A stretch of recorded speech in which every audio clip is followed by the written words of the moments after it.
Hi friends, welcome back. आज मैं right in front of me movie को explain करूंगी, जिसे लिंडा और लिसा हाइटर ने राइट किया है। ये स्टोरी हमें बताती है कि कभी कभी वो इंसान जो हमारे लिए राइट पर्सन होता है वो हमारे साथ हमारे सामने होता है, बस देर है तो हमें उसे पहचानने की। ये कहानी है कार्ली की, जो अपने कॉलेज टाइम क्रश को डेट करना चाहती है, पर जल्दी ही उसे यह समझ आ जाता है कि उसके लिए उसका राइट पर्सन कोई और ही है। तो देर ना करते हुए आइए जानते हैं right in front of me की स्टोरी। मूवी स्टार्ट में हम कार्ली को देखते हैं, जो एक ब्राइडल स्टाइलिस्ट है, पर सभी उसे वेडिंग प्लानर समझने की गलती कर लेते हैं। पर कार्ली खुद ही काफ़ी अच्छे कपड़े डिज़ाइन करती है, जिससे उसके असिस्टेंट उसे अपने खुद के कपड़ों के डिज़ाइन करने का सजेस्ट करती है। पर कार्ली ऐसा कुछ भी नहीं चाहती है, क्योंकि उसे स्पॉटलाइट पसंद नहीं है, इसलिए वो ऐसा करने से मना करती है। अब दोनों बातें कर ही रहे थे, तभी कार्ली को उसकी फ्रेंड सिडनी का कॉल आ जाता है, जहां कार्ली उसे बताती है कि वो पूरे साल के लिए बुक्ड है। पर सिडनी उसे अपने साथ ऐसा करने से मना करती है, क्योंकि वो कभी भी अपने काम से छुट्टी नहीं लेती है। अब अगले सीन में कार्ली एक सेलिब्रिटी की ब्राइडल स्टाइलिस्ट होती है, जहां वो अपने काम से सभी को बहुत खुश कर देती है, क्योंकि कार्ली अपने प्रोफेशन में काफ़ी अच्छी है। अब यहाँ कार्ली सिडनी के बात मानकर एक वीक के वेकेशन पर जाने का फैसला करती है। कार्ली अपने वेकेशन के लिए सिडनी के पास ही चली जाती है और उसी के होटल में रुकती भी है, जहाँ जाकर उसे पता चलता है कि यहाँ उसकी क्लासमेट एंड्रिया की वेडिंग फंक्शन है। पर यहाँ सिर्फ उसे ही इनवाइट नहीं किया गया है। पर यहाँ ऐसा इसलिए था क्योंकि वो सभी उसके क्लासमेट तो थे, पर फ्रेंड्स नहीं थे। और कॉलेज टाइम पर कार्ली और सिडनी सिर्फ अपनी पढ़ाई पर ही ध्यान देते थे, जिससे कि उनके कुछ खास फ्रेंड्स नहीं थे। वहीं हम यहाँ हमारे दूसरे मेन कैरेक्टर निक को देखते हैं, जो कि एक शेफ है। निक काफ़ी टैलेंटेड शेफ है, जो कई नई नई डिशेस को ट्राई करता है, जो कि काफ़ी बेहतरीन हुआ करती हैं। पर शेफ एडवर्ड, जो इस होटल का मेन शेफ है, उसे निक का ऐसा करना बिल्कुल भी पसंद नहीं है, क्योंकि वो जानता है कि निक उससे कहीं ज़्यादा टैलेंटेड है। पर फिर भी निक एडवर्ड से छुपकर अपनी डिशेस को कस्टमर्स को फ्री टेस्ट करने के लिए दिया करता था, कॉम्प्लीमेंट के लिए। और इस बार निक की बनाई डिश कार्ली के पास जाती है, पर ये थोड़ी कड़वी थी, जिसके कारण कार्ली इसे वापस कर देती है। पर निक अपनी डिश को लेकर वापस से कार्ली के पास आ जाता है और कार्ली से इस डिश को रिटर्न करने का कारण पूछता है, जिस पर कार्ली उसे बता देती है कि ये थोड़ा कड़वा है। तब निक डिश को लेकर वापस चला जाता है और उसे ठीक करके वापस लाता है, और इस बार ये डिश कार्ली को बहुत ही अच्छी लगती है। तभी कार्ली यहाँ मैट को देखती है।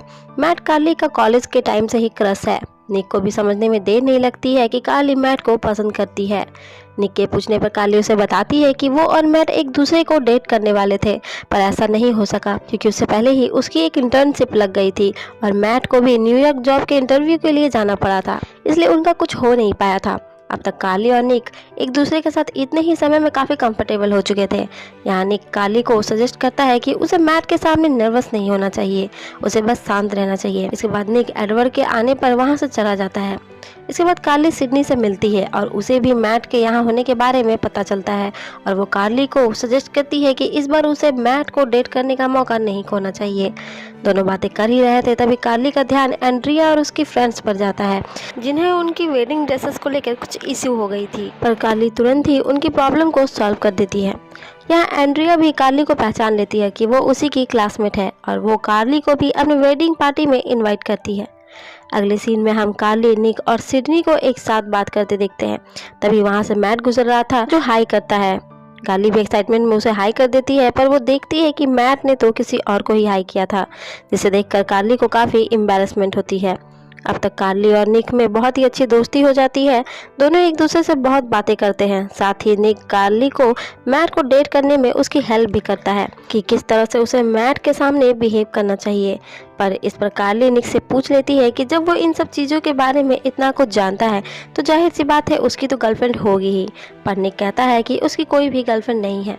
उसने कुछ लड़कियों को डेट तो किया था, पर उसके साथ वर्कआउट नहीं हो सका था, क्योंकि वो अपने काम के कारण पूरे पूरे दिन और कभी कभी पूरी रात भी बिजी हुआ करता था। अब यहाँ कार्ली निक से उसके खुद के रेस्टोरेंट खोलने के बारे में पूछ लेती है, क्योंकि निक बहुत ही टैलेंटेड है। पर निक कहता है कि वो चाहता तो है, पर ऐसा हो नहीं सकता है, क्योंकि इन चीज़ों के लिए उसे इन्वेस्टर और एक बड़े नाम की ज़रूरत पड़ती है, जो उसके पास नहीं है। इसलिए वो बस सिर्फ एडवर्ड के रिटायर होने का वेट कर रहा है, ताकि उसके बाद सारा मैनेजमेंट उसके हाथों में आ सके। तब कार्ली निक के हेल्प करने की बात करती है, क्योंकि वो कुछ इन्वेस्टर्स को जानती है जो कि उसके क्लाइंट्स हैं। निक इससे खुश हो जाता है और इसके लिए मान भी जाता है, पर बदले में वो भी कार्ली की हेल्प करेगा मैट को इम्प्रेस करने में, क्योंकि कार्ली तो मैट के सामने आते ही काफ़ी अजीब हरकतें करने लगती थी। कार्ली भी समझ जाती है कि वो ये काम अकेले नहीं कर सकती है, इसलिए वो भी निक की हेल्प के लिए मान जाती है। अब इसके बाद कार्ली अपने क्लासमेट्स के साथ फोटोज क्लिक करवा रही थी। तभी कार्ली के फोन पर सिडनी का मैसेज आता है, जो कार्ली से उसके और मैट के बारे में पूछ रही थी। पर ये मैसेज मैट भी देख लेता है, जिसके बाद मैट खुद ही कार्ली को डेट के लिए पूछ लेता है।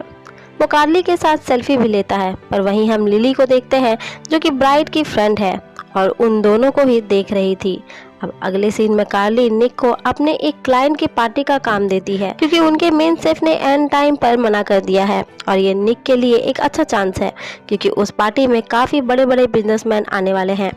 निक इसके लिए तैयार था। अब रात के डिनर के बाद मैट कार्ली को उसके साथ वॉक पर चलने को कहता है। पर तभी निक किसी बहाने से वहाँ कार्ली के पास आकर आराम से उससे सब कुछ करने को कहता है। निक की बात मानते हुए कार्ली मैट को वॉक पर जाने से मना कर देती है, ये कहकर कि वो अभी थोड़ा आराम करना चाहती है। पर मैट के जाने के बाद निक कार्ली से डेजर्ट के बारे में पूछता है, क्योंकि कार्ली ने वो खाई ही नहीं थी। इस पर कार्ली बताती है कि उसे डेजर्ट अजीब तरह से खाना पसंद है। वो डेजर्ट को अपने घर पर आराम से बैठकर खाना पसंद करती है, और सबसे छोटी फॉर्क हो तब तो मज़ा ही आ जाता है। अब नेक्स्ट मॉर्निंग कार्ली और सिडनी दोनों शॉपिंग पर जाते हैं, पर सिडनी के काम होने के कारण थोड़ी देर में वो वहाँ से चली जाती है। जिसके बाद कार्ली को एक शॉप पर लिली दिखती है, जो खुद के लिए ड्रेस को पसंद कर रही थी, जो कि उससे हो नहीं पा रहा था। तभी यहाँ कार्ली उसकी हेल्प करती है।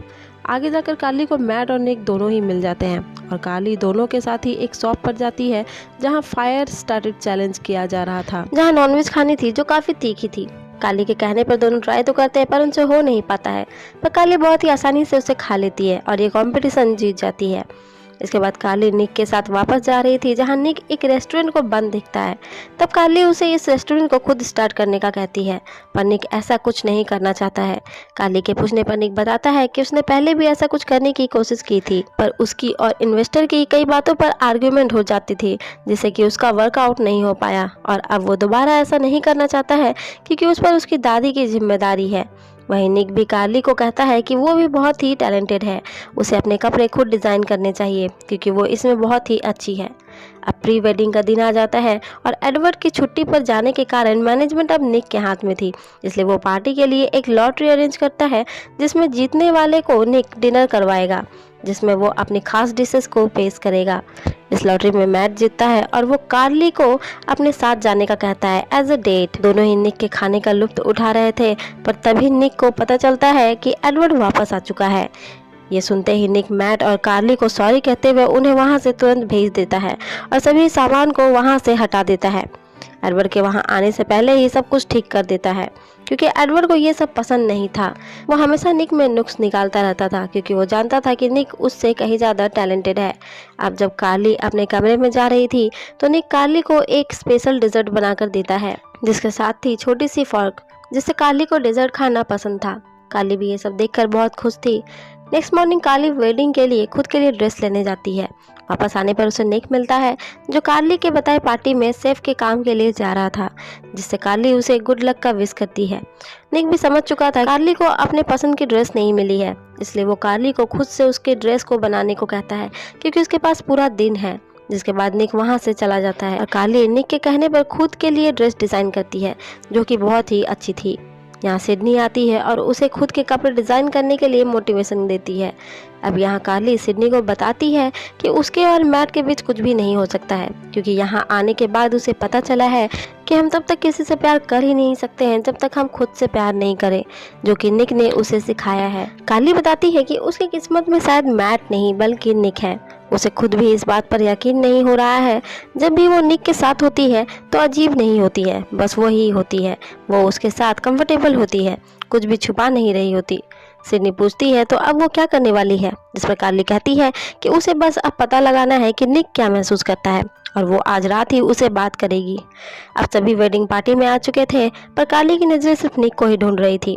थोड़ी ही देर में निक उसे मिल भी जाता है, पर वो पार्टी के कारण बहुत ही बिजी था। तब कार्ली निक को पार्टी के बाद मिलने का कहकर चली जाती है। निक भी काफ़ी खुश था, पर तभी उसे एक कॉल आता है, जिसके बाद निक बहुत उदास हो जाता है। अब ये क्या बात थी, ये हमें आगे पता चलेगी।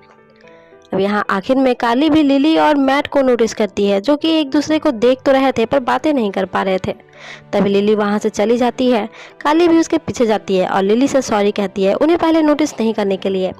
वो वैसे भी मैट को डेट नहीं करना चाहती है। दरअसल मैट और लिली कॉलेज टाइम में ही कपल थे, पर फिर उनका ब्रेकअप हो गया था। पर कार्ली उसे वापस से इस बारे में मैट से बात करने को कहती है, क्योंकि दोनों ही एक दूसरे को जैसे देखते हैं, उसे कोई भी देखकर बता देगा कि दोनों अब भी एक दूसरे से प्यार करते हैं। और होता भी ऐसा ही है, और मैट और लिली का पैचअप हो जाता है। तभी कार्ली निक को वहां से जाता हुआ देखती है। वो उसे रोकती है और उसके पार्टी के काम के बारे में पूछती है। तब निक उसे बताता है कि उसे डिनर के बाद कार्ली के क्लाइंट का कॉल आया था, जिसने उसे कहा कि उसे उसका खाना कुछ खास पसंद नहीं आया, इसलिए वो उस पर इन्वेस्ट नहीं करेगी। साथ ही शेफ एडवर्ड भी उसके देर से यहाँ आने पर उससे काफी नाराज थे, और उन्होंने फोन पर उसकी बात भी सुन ली थी, और उन्हें ये बात बहुत बुरी लग गई कि वो दूसरी नौकरी ढूंढ रहा है। और इसी बीच एक लड़के ने एडवर्ड को ये भी बता दिया कि निक फिर से मेन्यू से हटकर कुछ अलग बना रहा है, जिसके कारण फाइनली उसे जॉब से निकाल दिया गया। कार्ली को निक के लिए बहुत बुरा लग रहा था। वो निक से सॉरी कहती है, क्योंकि ये सारी गलती उसी की थी। पर निक उसे कहता है कि इसमें उसकी कोई भी गलती नहीं है, क्योंकि उसने वहां जाने का खुद ही डिसाइड किया था। निक कार्ली से कहता है उसे कार्ली को जानना बहुत ही अच्छा लगा, पर शायद उसने कुछ ज़्यादा ही बड़े सपने देख लिए थे, और ये एक गलती थी। यहाँ निक कार्ली की बातें कर रहा था। कार्ली भी समझ जाती है कि निक सिर्फ उसके कुकिंग के बारे में बात नहीं कर रहा है। कार्ली को ये सुनकर बहुत ही बुरा लगता है, क्योंकि आज वो निक को अपने दिल की बात बताने वाली थी, पर सब गड़बड़ हो चुकी थी। कार्ली निक से कुछ कहती उससे पहले ही निक कार्ली को बाय कर यहाँ से चला जाता है। अब कार्ली का भी वेकेशन खत्म हो चुका था, और उसे भी अब वापस जाना था। कार्ली भी दुखी मन के साथ वहाँ से चली जाती है। अब इसके बाद हमें 3 महीने बाद का समय दिखाया जाता है, जहाँ कार्ली अपने खुद के कपड़ों के डिज़ाइन बना रही थी। उसकी असिस्टेंट उसे आकर कहती है कि वो बहुत खुश है कि फाइनली सिडनी ने उसे अपना खुद का डिज़ाइन करने के लिए कन्विंस कर लिया है। पर कार्ली जानती है कि ये काम सिर्फ सिडनी का नहीं है, बल्कि इसका मेन रीज़न निक है। उसने भी कार्ली को बहुत मोटिवेट किया था। अब इसके बाद कार्ली को सिडनी का कॉल आता है, जो कार्ली को उसके सीजे मेसन के डिस्प्ले के लिए कुछ कपड़े डिज़ाइन करने का काम देती है। साथ ही कहती है कि जब वो वहाँ पर इस शहर में होगी ही तो वो निक से भी मिल सकती है, पर कार्ली इसके लिए मना कर देती है, क्योंकि वो जानती है कि निक अब उससे नहीं मिलना चाहता होगा। खैर, अगले सीन में कार्ली वापस से सिडनी के पास आ चुकी थी, जहाँ वो सिडनी के लिए बहुत सारे कपड़े खुद से डिज़ाइन कर लाई थी, जो सिडनी को काफ़ी पसंद आते हैं। इसके बाद वो दोनों ही एक रेस्टोरेंट में डिनर के लिए जाते हैं, और हम देख पाते हैं कि ये वही रेस्टोरेंट है जो तब बंद था जब कार्ली पिछले बार यहाँ आई थी, और उसने निक को इस रेस्टोरेंट को चलाने को कहा था। दोनों डिनर के लिए टेबल पर बैठ जाते हैं, पर जैसे ही कार्ली मेन्यू को देखती है, उसमें सभी डिशेस वही थी जो निक बनाया करता था। साथ ही वहाँ रेस्टोरेंट का नाम भी द टाइनी फॉर्क लिखा था। कार्ली समझ जाती है कि ये सब निक का काम है। उसकी नज़रें निक को ढूंढने लगती है, और तभी निक उसके सामने आ जाता है। कार्ली भी निक के पास जाती है। दोनों ही एक दूसरे को इतने लंबे समय के बाद देखकर बहुत ही खुश होते हैं। कार्ली निक से पूछती है कि उसने ये सब आखिर कैसे किया, क्योंकि उसके क्लाइंट को तो उसका खाना पसंद नहीं आया था। तब निक बताता है कि उसके क्लाइंट को तो उसका खाना पसंद नहीं आया था, पर वहाँ के बाकी लोगों को उसका खाना बहुत ही ज़्यादा पसंद आया था, और उन लोगों ने ही उसका पता लगा लिया, और वो उसके इन्वेस्टर बन गए। पर वो ये सब कुछ नहीं कर पाता अगर कार्ली सबसे पहले उस पर भरोसा नहीं करती। अब कार्ली यहाँ वापस निक को वो बात बताने की कोशिश करती है जो वो उसे पिछली बार बता नहीं पाई थी, पर तभी वहाँ निक की दादी आ जाती है। दादी के जाने के बाद निक कार्ली को रेस्टोरेंट के बाहर लेकर आ जाता है, जिससे वह अपनी बात को उसे बता सके। बाहर आकर कार्ली निक से अपना लव कन्फेस कर देती है, और निक को किस कर लेती है, और निक से भी उसका जवाब मांगती है, जिसके बदले में निक भी उसे किस करता है। निक तो कार्ली को स्टार्टिंग से ही पसंद किया करता था, पर कार्ली तब मैट को पसंद करती थी, जिसके कारण से उसने कभी भी कार्ली से कुछ कहा नहीं था। साथ ही वो जानता था कि कार्ली एक सक्सेसफुल वुमन है, और वो अभी कुछ भी नहीं है, इसलिए वो कार्ली से कभी कुछ कह नहीं पाया। और जब कार्ली खुद उसे कन्फेस करने वाली थी, तब तक सिचुएशन बहुत ही खराब हो चुकी थी। पर फाइनली अब दोनों एक दूसरे के साथ थे। फाइनली अब कार्ली ने अपने मिस्टर राइट को खोज लिया था, और इसी के साथ ये मूवी यहीं ख़त्म हो जाती है। तो फ्रेंड्स, कैसी लगी आपको right in front of me movie की एक्सप्लेनेशन? अगर आपको पसंद आई हो तो वीडियो पर लाइक, कमेंट, शेयर ज़रूर करें। मिलता है अगले वीडियो पे, तब तक के लिए बाय।